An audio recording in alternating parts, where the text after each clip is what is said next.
I've got a couple of comments because I've known Kevin for quite a long time, and when we first met, I think it's fair to say that the education technology landscape was a very different place. I mean, the big issues then were projector security and projector cages and IWBs, and we went through all of that. And I think Kevin took the IWB about as far as you can with those trolleys and various motorised pieces of apparatus. I think there was a really good business to be had in things like projector cages then, which you probably wouldn't prioritise now. But the real breakthrough for Sahara and Clevertouch was 10 years ago when we saw the first interactive whiteboard screen-based thing. I think it was it ISE or BET? I can't remember. BET. It was BET. So 2009 we saw that, and since then, of course, it's gone on to become a huge business, and we've seen it migrate from education into the corporate sector. And I think throughout that, it's true to say that Sahara and Clevertouch have been at the front of the pack all along, which is really surprising when you consider the scale of some of the competitors now, like some Microsoft and Google. You know, really, but Kevin has managed to steer the company in the right way, and although he claims not to be a technologist, he has an unerring knack for anticipating demand from customers and coming out with products that match their requirements. So I think personally, Kevin is much underrated in the industry, should have a much bigger profile. Hopefully we can start here, because he's really got a story and he's quite unique in that taking private company into an area with like corporate technology against really massive competition. I think he's done incredibly well.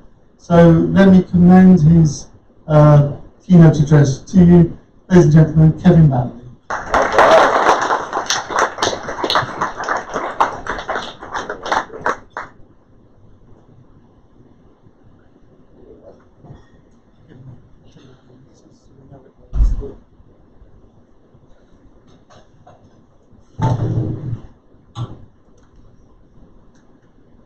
Good morning, all. Good morning. You'll be very pleased to note that according to the notes up there, I think I'm due to speak for half an hour, and I shan't be speaking for half an hour. I need to take you back 43 years to 1976. 1976 was the hottest summer in 100 years. Trust me, it was a lot hotter even than last year. And it was a fantastic time for me because I was 21 years old, and the business started with the purchase of a wall chart. What is the machinery to make it? It was called the Beanstalk wall chart, and this took the grand sum of £18,000 to purchase this equipment, and off we were running. And in a way, that started the manufacturing process. So from day one, we were a manufacturer. And for some years, we were producing whiteboards, and we were producing visual planning systems, a T-cart, if you can remember back to that time. Anyway, here we were, 1976. I just got my brand new Ford Capri 1.6 GL. And, well, I was the boy. It was red in colour, beautiful weather. And on the second trip that I made to see a customer, I went to Bognor Regis on the south coast. And the day I arrived there, gorgeous summer's day, I'm in my Ford Capri, knocked on the door to be opened to say, have you bought your swimming trunks? Okay, I didn't realise that was part of the equipment, but nevertheless I went round the town, bought a pair of swimming trunks, came back, and the meeting took place in the sea. So literally, we all got changed, we went in the water, I met the people for the first time that I was trying to sell to, and within about 5 minutes they'd give me an order. Well, I mean, you died, aren't you? You're just fantastic. Receiving an order. I'm 21 years old, beautiful day. Took me out for lunch afterwards, and I thought, well, if this is what this is all about, I'll have more of it. Well, of course, there's a lot tougher days following, but nevertheless, it was a great start. So for those first few years, travelling 50,000 miles a year in my Ford Capri and meeting lots and lots of customers, and that was our first 4 or 5 years of business life in the planning board industry. Unfortunately, along came PCs, and all the applications that you were using planning boards for suddenly disappeared. And of course, therefore, we had to reinvent ourselves, reinvention number one. And that moved us into distribution. So now we were distributing for a Dutch company called Lega, which is obviously here, now known as Liga Master. And for many years, we had a fantastic relationship distributing that product. And that is where Sahara came from, because in the early days, the company was called Cumbermaze Systems. And Sahara came from the brand of whiteboards. And this, you may ask, well, why? And it came because Liga produced a beige whiteboard. Beige. And we were so taken by the colour and the design that we thought we would call the brand around it. So we were thinking about sand, beige, desert, Kalahari, Gobi, Sahara. And that is where Sahara came from. And over the next few years, we changed the name of the company from Cumbermaze Systems to Sahara. So distribution at that point. Then the next era was technology, style of technology. If you go into the 80s, at that time, people were using CRT projectors and still using overhead projectors. And in fact, many of our customers at that time were using film, and that was a big revenue source in the early days of the AV industry, coming from film from overhead projectors and CRT projectors, of course. And then we started to see the advent of the tablet sitting on top of the overhead projector. So suddenly, of course, that was a business for us to get into. So we started to distribute tablets from Enview, early players in the industry, ASK, Infocus, and so on and so forth. And that was a very interesting time of life, combining traditional technology with new technology. Of course, that then led into data projectors. Data projectors started to take over the industry, replacing tablets, of course. And eventually, we introduced our own brand under the name Sahara. Now I'm talking about early 2000s. And in fact, in 2003, we reached the position of number 8 in the UK market. We were selling around 20,000 pieces at that time of data projectors under our own brand, which makes you realise just how big the industry was in those days for data projectors. Of course, these days you'd be going pretty well to sell that kind of quantity. Then along came a problem, and it was a problem for the industry with the growth of interactive whiteboards. We suddenly started to see theft in schools becoming quite a big issue. And we were all summoned as the manufacturers to Lecter, which was very much the government link in those days to education. And we were told to do something about it. And according to the stats by the police, about 20 to 30,000 projectors were being stolen from classrooms every year. It was a really big issue. And they told us to go away and come up with something that took people away from wanting to steal them. So as a result of that, we went back to the factory that were making for us and said, can you find a way of making this thief-proof? And within a very short period of time, they came up with a device that actually enabled you to take away the control panel and therefore making it immobile. So we went back to Lecter, showed them this, they loved it, and they said, now we've got to make it really ugly. Can you make it in a different colour? How about pink? Well, they loved pink. They really wanted pink, and we had a hard task convincing them that actually pink wasn't a very good idea. How about orange? Oh, okay, orange could be. So we launched in the market the first orange projector, but actually it wasn't the colour that was the issue. It was really the device that enabled you to make it thief-proof by removing a controllable panel. If you go back to the old days of radios when they were being stolen from cars, you used to take out the panel. This is exactly how that worked. And it was a very good product. The only problem with it was that it was one of the early DLP projectors. And if you remember in those days, DLP projectors didn't have the greatest interpretation of colour. Fortunately, it's moved on a lot since then. And I'll swear blind, there's a whole generation of kids out there that are struggling to recognise reds and browns and yellows. But it did the job for a while, and it was the first. And we became really well known for this product, not just in the UK, but in other parts of the world. And as a result of it, all our competitors were copying us, bringing out orange projectors, but missing the point that it wasn't really the colour, it was to do with the security device. So now we move on. Now we're coming into a scenario where we're making our own whiteboards, and now we run into a problem that the pricing on a lot of these products was starting to fall and started to feel the threat of China. And China then were starting to produce ceiling mounts, a product that we were making ourselves, starting to produce lots of other items which were cutting right across us. So I took my first trip, we're going back to 1998, to China. And well, as you can imagine, of course there were plenty of Westerners going to China at that point, but not that many. So for me, that first experience of going there was quite a culture shock. And I was met at the border and taken by this lady who I met as a result of a contact in Holland, and she took me to meet Dad.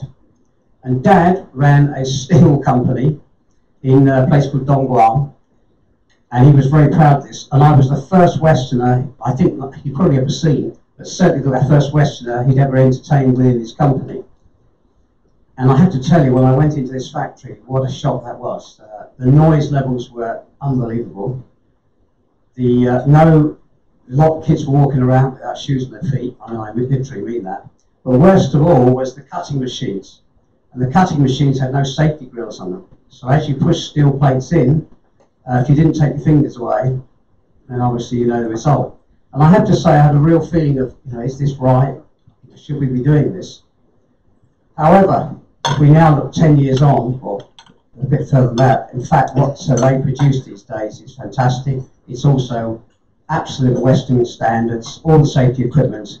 What they achieved in 10 years took the UK 100 years with the Industrial Revolution.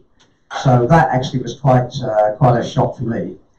As a result of this, though, over a 4-year period, we transferred all production to China, and that then led on to the next big development within the company, which is the ability to export.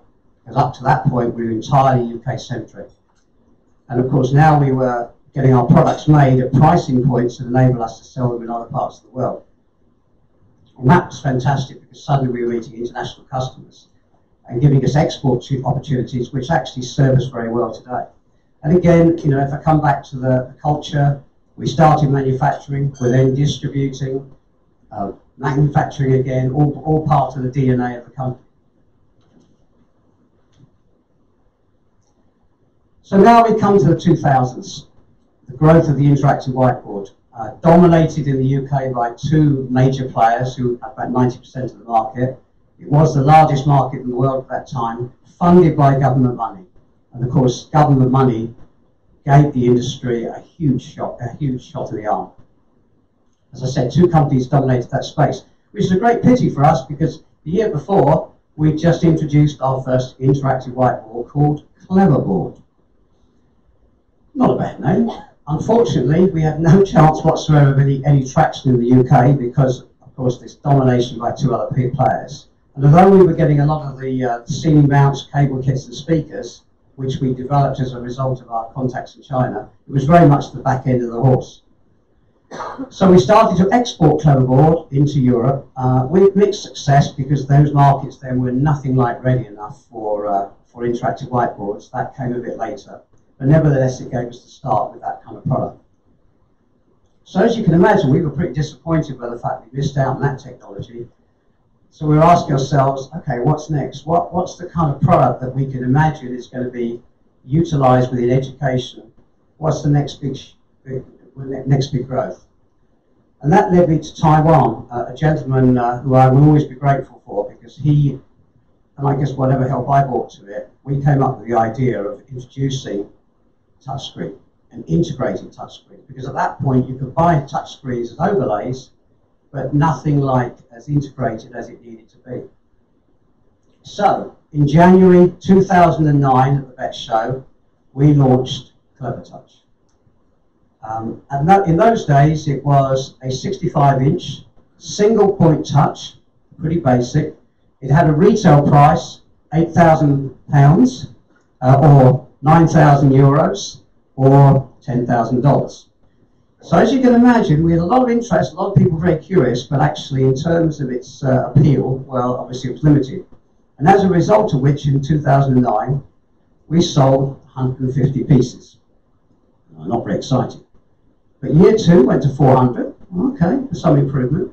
And year 3, just under 1,000. And at that point, we start to see the groundswell starting to move it towards being a product that people could imagine would be quite important in the future. But at this point, we had no competition, nothing.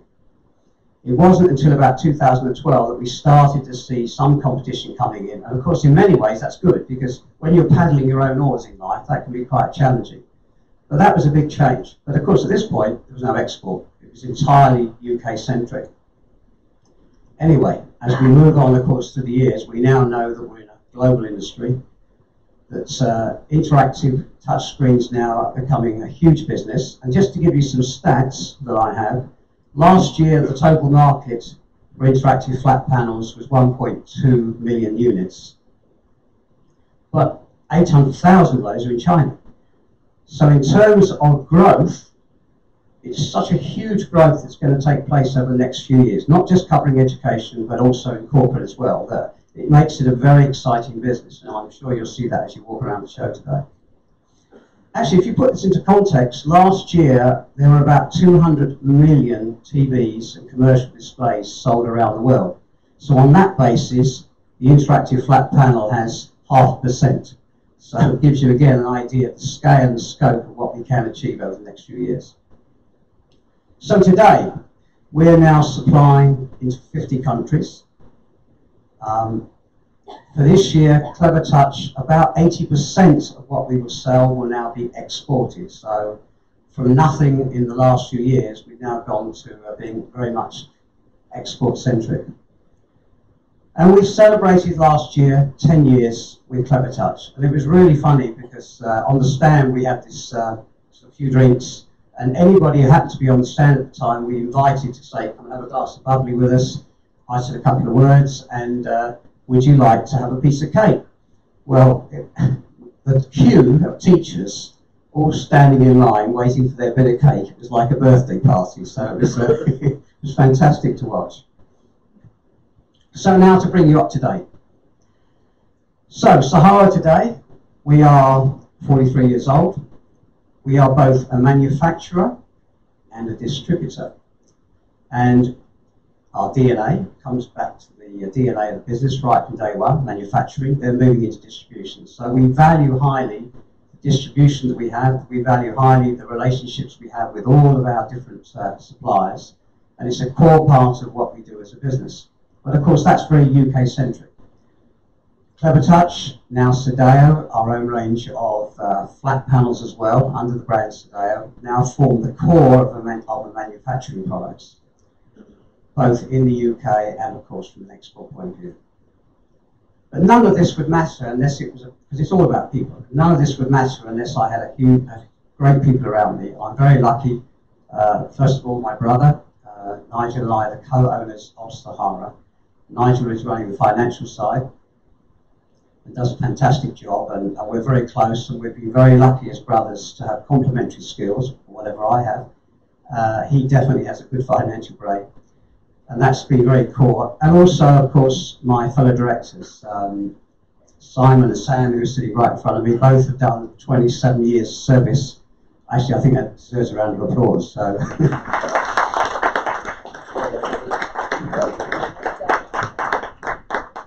Trust me, they ask themselves why every day. So. But of course, it is about people, and Sean, our sales director, but just as importantly, of course, everybody that works with me. We now have 85 people in the company. The chances are, given the growth we're experiencing, that this will increase significantly over the next period of time. And many of the people that are in Sahara have worked with me for many, many years. And again, I pay tribute to them, huge thanks, because without them, we wouldn't have not achieved anything like this. So, at this point, I'm going to say thank you very much. Thank you for listening to me. I know it's always tough first thing in the morning to stand and listen to somebody go on about the business, but hopefully I brought some colour to it, and it's been a fantastic ride. I absolutely love this business.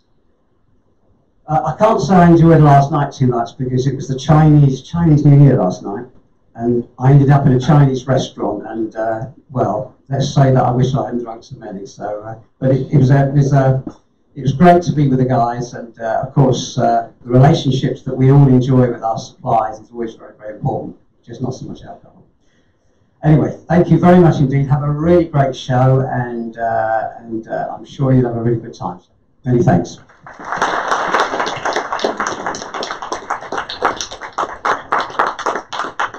Thank you very much indeed, Kevin. That was, I'm going to ask Vicky to come up for a second and just tell you how to tweet any questions, comments, thanks, whatever.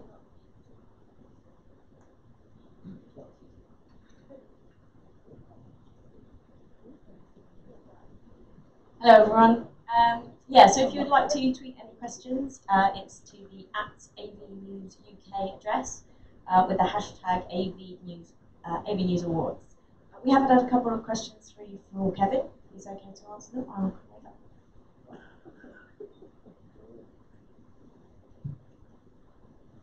So the first question was, will projection still be significant in education in 5 years' time? That's come from NEC.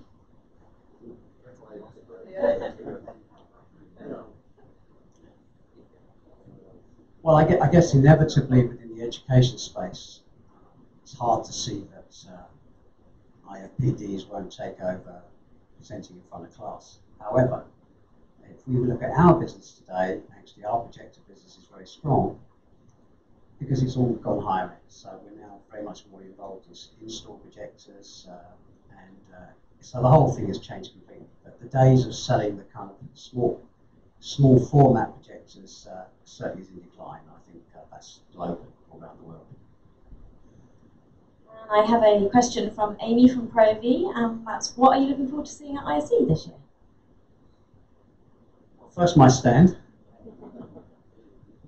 I haven't really walked around the show yet for obvious reasons, but I can imagine that we're going to see a huge quantity of IFPDs. But I mean, this is just a fantastic exhibition. I mean, if we look at the growth of this show over the last 8-10 years, it's just been phenomenal.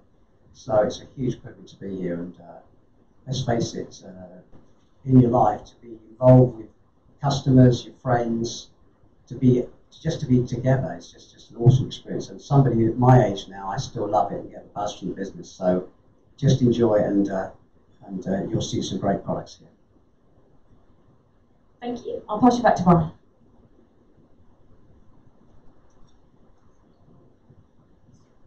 Okay, so we're into the presentation of the awards.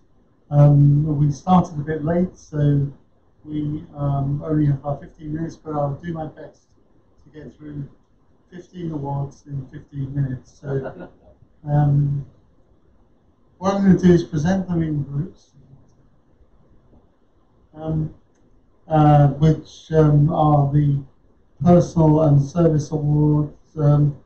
The project awards will be next, then the products and solutions, and then finally the industry awards. Now, the practice that we always follow, is no different this year, is we don't announce runners-up for the individual awards. We simply announce winners. I think that's probably just about the time. So I think if we also probably don't have time for votes of thanks and all that, but if you want to express your opinion about the award, good or bad, then please use the Twitter feed here. One other thing I will ask is that we need winners. We always realise at the end of the session we don't have any photographs of people with their trophies. This year we have a match of the day style booth there, which we just ask you to stand there while we take pictures to publish in the magazine afterwards. Okay, so personal awards. We're going to start with AV Technologist of the Year. Always one of my favourites because I realise that a lot of the fundamental technologies that we depend on to develop products and to keep the industry fresh come from basic research and ideas that occur in laboratories, universities, various places. This year, I had the opportunity in September of last year of meeting our award winner, and it's quite a curious event. We enjoyed it very much, and Sue, my partner, and who's done a lot of the organisation of this, was sitting next to me, and after the keynote, she said, "That was about the most impressive man I've seen at the event." I thought, thanks. But it's just, she was really, really impressed and engaged by the speaker. Because as he recounted his work in MIT, in developing computer interfaces, his work for Hollywood, in as science advisor to some really big movies, it became obvious to me that, and he's a really nice guy. Now, unfortunately, he rations his trips to Europe, and we used ours in September. So instead, we have his right-hand colleague, and here, who is the Vice President for EMEA, which is fortunate, she's already here. So that's a good thing. So can I ask Marianne Delari's nice to collect the award on behalf of John Undercoff.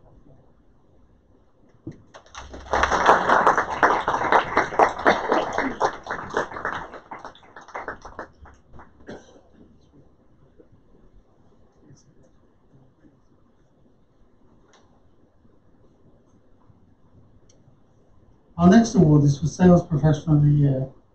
Now, I had a great long thing here, which I'm not going to have time to read, but let me say, the winner, if he's as zealous in pursuing sales leads as he is in making sure that his nomination constantly drifted back to the top of the pile over the last couple of months, then his employers have chosen well. He's been promoted since he won the award before in 2016, but since then he's been promoted to be account director responsible for major accounts, while his employers, Exertis, have been through a period of rapid merger and acquisition. And the challenge always is to bring your customers along with you as all this process of change is underway. So let me congratulate Dan Clark of Exertis as the winner.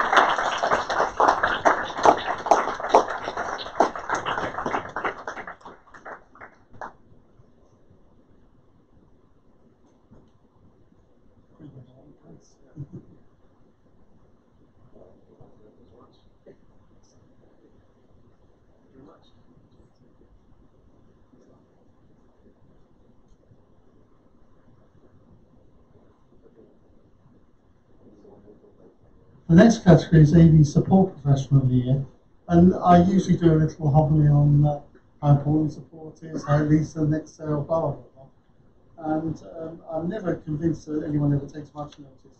But this year, I am convinced, and I've seen a tremendous transition in the way the support is offered and sold, and it is turning, in many companies, it can turn very easily from a cost center to a profit center. In this case, a net profit of 1.5 million and a footprint that covers most of Europe with over 1,000 active accounts.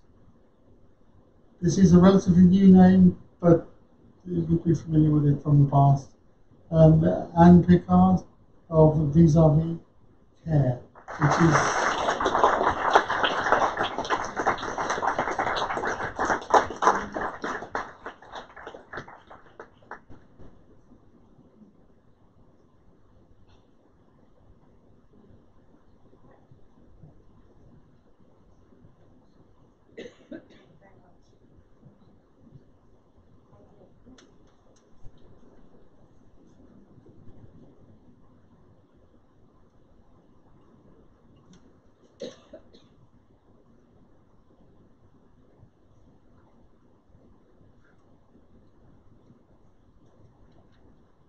next category is Outstanding Achievement in AV. I'm very pleased about this one because It's a company I've been involved with really since the beginning, and I think probably the first UK journalist to talk to anybody from this company, and someone that I think has a reputation of being one of the nicest guys in AV. And the winner for the Outstanding Achievement this year is the General Manager for Vivitech, Holden.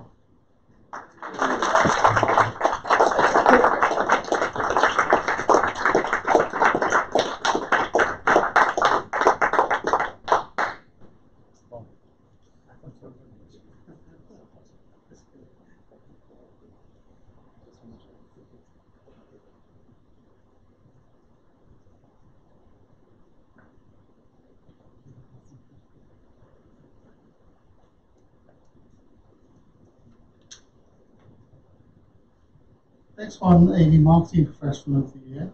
This is a curious one because I hadn't met the winner until this time last year, where we sat down and chatted about some the things that she's been involved with and the things that she's been doing. But it's quite surprising because she's been doing these things for 12 years. I just haven't gone around to meeting her.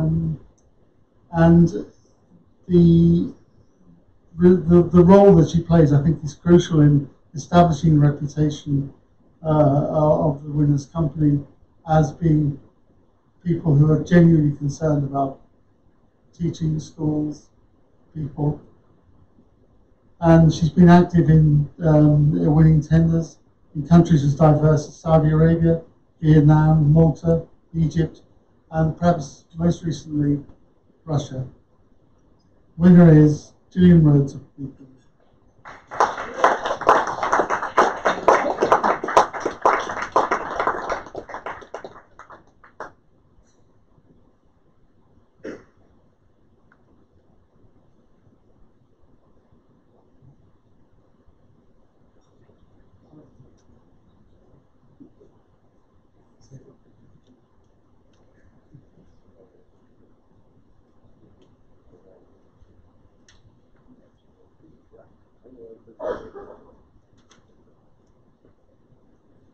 Now we move on to the project awards, and here we do mention those who are finalists, and then we announce the eventual winner. So the first category of project is AV Project of the Year Education, and the finalists are Promethean for Moscow Online Schools Project and Pure AV for the Cyber Lab Energies project. And the winner is, I'm not sure who's going to try and collect this one, but it may well be Gillian again, because it's the Moscow Online Schools.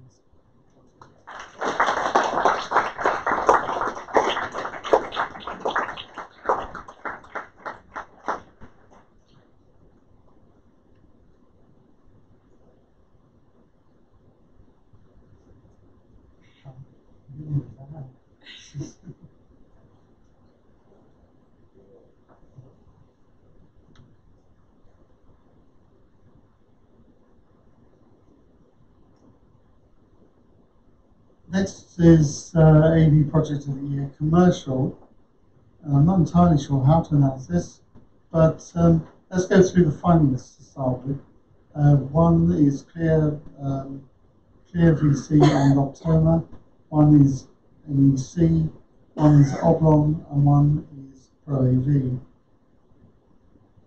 With a divisible auditorium, 2 boardrooms, 40 meeting rooms, 110 meeting rooms and collaboration spaces, IT training suites, a TV studio, a gym, and a wellness centre. The winner is the Schroeder Project Mutual. Someone here from Croydon?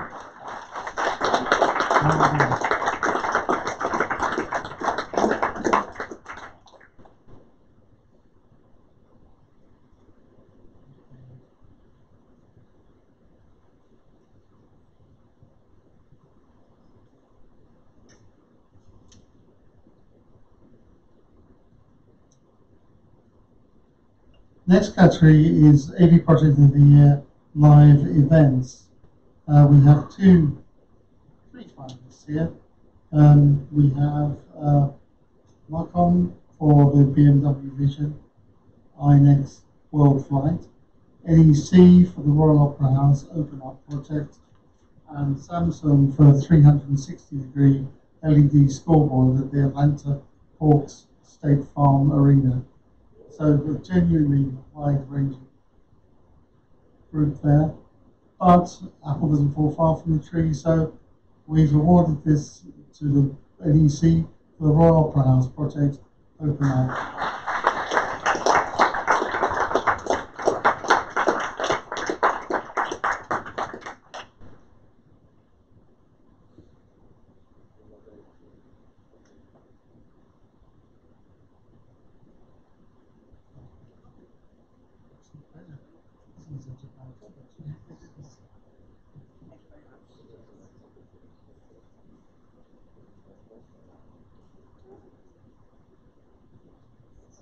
Next, we come to the Product and Solution Awards. This is always an area of some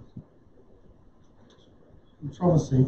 We start with the AV Display Innovation of the Year, for which we have finalists including Avacor, CleverTouch, and Samsung for its OMN series.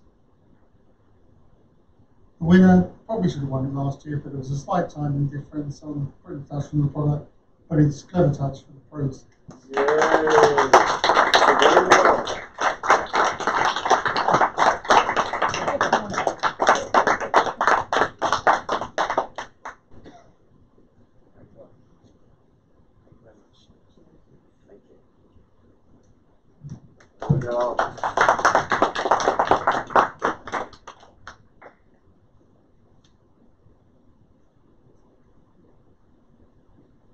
Next, we have Digital Signage Innovation of the Year.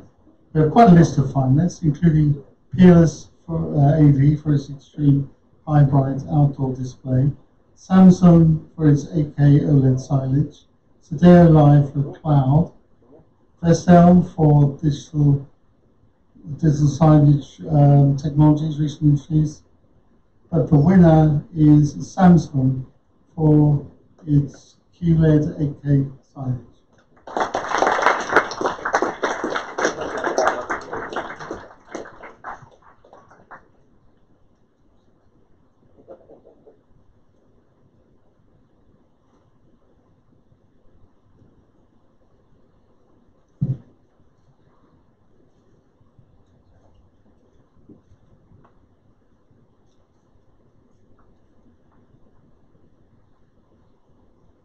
Next is Collaboration Innovation of the Year, and not surprisingly, there's quite a list.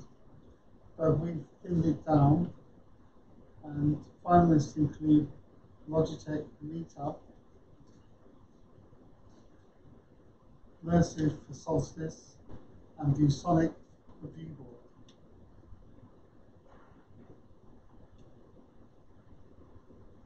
This year, the winner is Logitech for Meetup.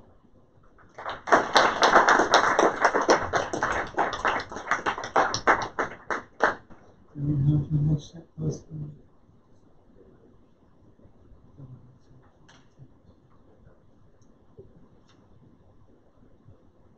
Next is Presentation Innovation of the Year. And the interesting thing is, for a while, I think the industry has been trying to create a digital alternative to the flip top. You know, we all thought that would be something that would sell in thousands, and maybe obviously going to have one. And a product that we only recently became familiar with has taken the title, the trophy this year, against some stiff opposition from people like Intech with Nova Touch. But the winner for this year is the Samsung Flip.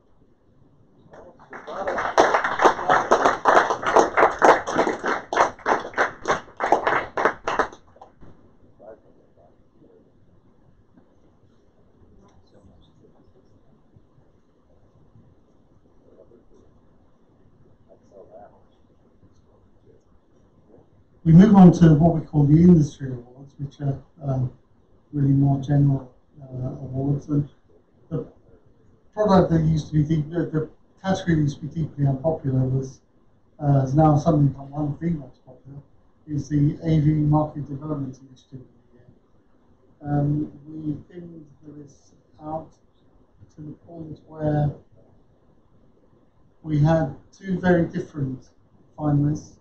One was Connect, Age of Collaboration, the event in September, and the other is Samsung's promotion based around the product it calls The Wall.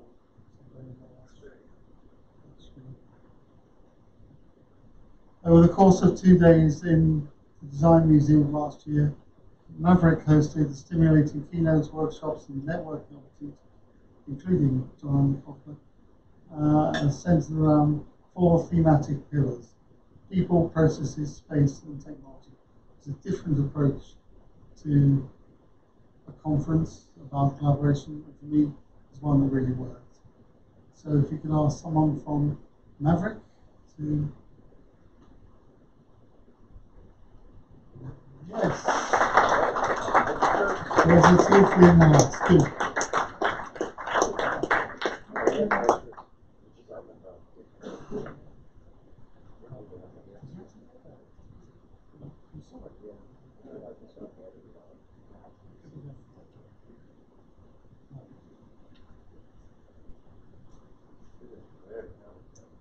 Now, AV Reseller Integrator of the Year.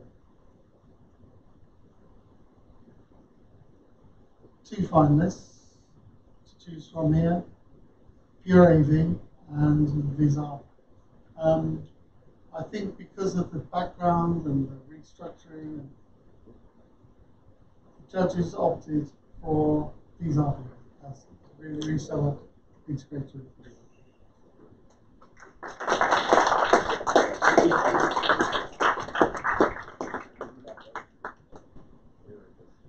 Vis-a-vis? You get it, then. And pick hard again, please. Thank you. Thank you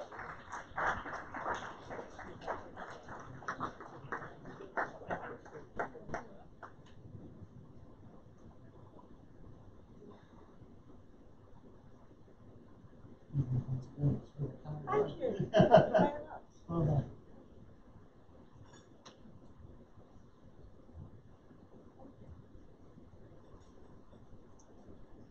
Okay, so it's the last category, and it's one that I choose personally. It's the AV News Editor's Choice. And again, it shows the value in what I do in traveling around and getting to know companies individually and personally, and making a judgment based on everything, not just the product, not just the sales, but everything about a company. And this year, my choice is ViewSonic Europe.